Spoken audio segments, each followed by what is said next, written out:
Assalamualaikum warahmatullahi wabarakatuh. Bagaimana kabarnya hari ini? Hari ini kita akan belajar tentang asyiknya belajar surah Al-Alaq. Sebelum kita mulai pelajaran hari ini, marilah kita berdoa terlebih dahulu.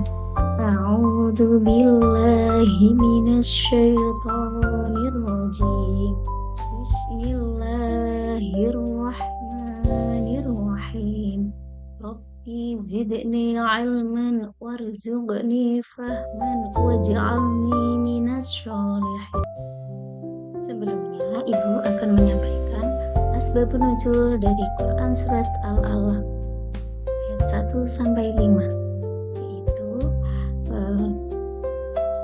surat Al-Alaq ayat 1 sampai 5 ini turun ketika Nabi berkholwat di Gua Hira. Berkholwat adalah mengasingkan diri dari keramaian. Saat itu Nabi Muhammad didatangi malaikat Jibril. Ia berkata, "Bacalah." Nabi menjawab, "Saya tidak bisa membaca." Lalu malaikat Jibril mendekap Nabi dan berkata lagi, "Bacalah."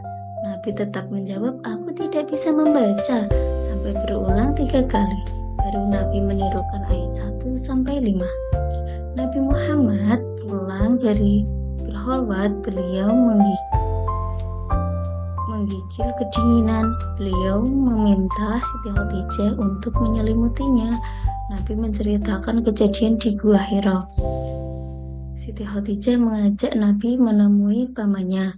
Pamannya adalah seorang pendeta, namanya Waraqah bin Naufal.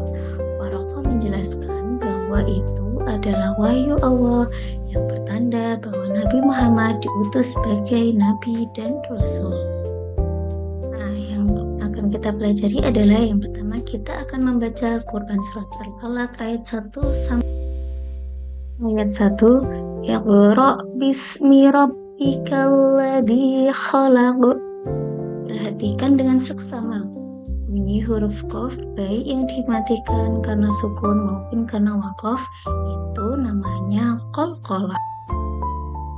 Ayat yang kedua, khalaqal insana min 'alaq. Perhatikan peletakan nun sukun bertemu dengan shin, namanya ikhfa, maupun nun sukun bertemu dengan ain yang namanya adalah idgham. Yang ketiga yaitu iqra wa rabbukal akram. Makna huruf qaf adalah pangkal lidah bagian dalam, makharijul huruf qaf adalah pangkal lidah bagian. Alladzi 'allama bil qalam. Pada lafal alladzi itu panjang bacaan adalah 2 harokat atau 2 ketukan, disebut dengan mata. Ayat yang kelima, 'allamal insana ma lam ya'lam. Ini terdapat pada lafal al-insana dan malam ya'lam. Itu panjang bacaan 2 harokat, disebut juga matobi'i. Selanjutnya mengenal hukum bacaan qalqalah. Yang pertama, pengertian qalqalah. Qalqalah berarti getaran suara, getaran yang dilambangkan oleh huruf qaf, ta, ba, jim, dan tel yang bersukun atau berhenti karena waqaf. Nah, karena itu huruf qalqalah itu ada 5, ya tadi qaf, ta, ba, jim, dan tel. Bisa diingat ya. Yang kedua yaitu macam-macam qalqalah. Qalqalah ada 2 macam. Yang pertama yaitu qalqalah sughra dan yang kedua adalah qalqalah kubra. Qalqalah sughra yaitu apabila huruf qalqalah itu asli disukun atau mati. Contohnya cara membacanya dengan memantulkan suara agak ringan, harus bergerak dan berbunyi seperti membalik. Sedangkan qalqalah kubra yaitu apabila huruf qalqalah itu mati karena waqaf. Nah, selanjutnya menulis surat Al-Alaq. Pernahkah kalian menulis surat Al-Quran? Sudah benar belum tulisannya? Nah, agar lebih baik lagi, ingatlah beberapa cara berikut. Yang pertama, menulis dari arah kanan dan ke kiri. Yang kedua, ada yang dapat disambung dan ada juga yang tidak dapat disambung. Yang ketiga, ada yang di atas garis dan ada yang di atas garis yang menjulur ke bawah. Yang keempat, cermati dengan seksama Quran Surat Al-Alaq ayat 1-5 agar tidak ada yang tertinggal. Perhatikan tulisan ini ya. Nah, ini ayat 1. Iqra bismi rabbikal ladzi khalaq. Ayat kedua, khalaqal insana min 'alaq. Ayat ketiga, Iqra wa rabbukal akram. Ayat keempat, alladzi 'allama bil qalam. Ayat kelima, 'allamal insana ma lam ya'lam. Selanjutnya yaitu menghafal Quran Surat Al-Alaq 1-5. Untuk bisa menghafal Surat Al-Alaq dengan mudah, perhatikan langkah-langkah berikut. Yang pertama, bacalah dengan teliti agar tidak terjadi kesalahan. Yang kedua, bacalah ayat per ayat secara berulang-ulang. Yang ketiga, bacalah dari ayat pertama sampai ayat terakhir.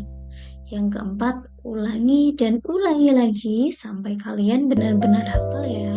Bismillahirrahmanirrahim. Bacaan surat Al-Alaq agar kita bisa dengan menyebut nama Allah yang Maha Pemurah lagi Maha Penyayang. Iqra bismi rabbikal ladzi khalaq. Bacalah dengan menyebut nama Tuhanmu yang menciptakan. Khalaqal insana min 'alaq.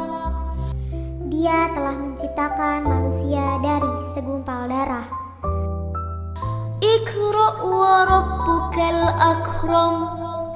Bacalah, dan Tuhanmulah yang Maha Pemurah. Alladzi 'allama bil qalam. Yang mengajar manusia dengan perantaran kalam. Allamal insana ma lam ya'lam. Dia mengajarkan kepada manusia apa yang tidak diketahuinya. Bismillahirrahmanirrahim. Dengan menyebut nama Allah. Selanjutnya adalah pesan pokok Quran Surat Al-Alaq ayat 1-5. Pesan pokok Surat Al-Alaq ayat 1-5 diantaranya yaitu yang pertama, perintah membaca, berarti perintah belajar. Yang kedua, pentingnya kegiatan membaca. Yang ketiga, Allah menciptakan manusia dari segumpal. Yang keempat, pena sebagai alat mengembangkan pengetahuan. Yang kelima, Allah adalah Tuhan yang maha mulia. Yang keenam, Allah lah yang memberikan ilmu pengetahuan kepada manusia. Yang keenam, membaca adalah kunci ilmu. Itu saja pelajaran kita hari ini. Teruslah belajar dan teruslah berkembang. Demikian, wassalamualaikum warahmatullahi wabarakatuh.